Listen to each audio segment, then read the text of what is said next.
Lisod kay bay nga for almost 2 years abi na kog okay na ko. After na mo nga mag-closure.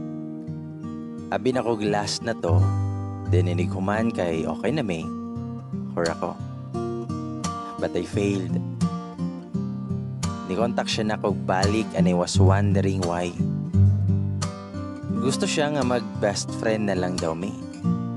But I answered directly nga di ko ganahan nga ang love kayo na ko sa una. Mahimo na lang na akong friends or best friend. Di siya masugot ba nga i-block na ako. Gusto siya nga mag-communicate gihapon me.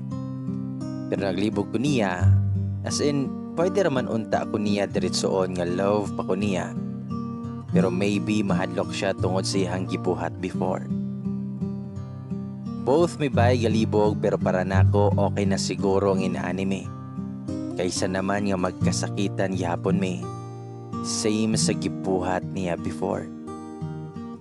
Karon madtuay na siya Manila bay. O gusto niya nga ako siyang ihatid sa airport. Pero dili ko. Mingawon ko bay. Pagbasin maghilak rasad ko dito. To you ex, friend daw. Siya may gaingon ana. Unta, happy ka karon. Finally, dream come true na kaayo na nga modong kag Manila. I'm here to cheer you up always. Love tika, but I need to let you go. Para ra po din natong duha. Pag-amping ato ha.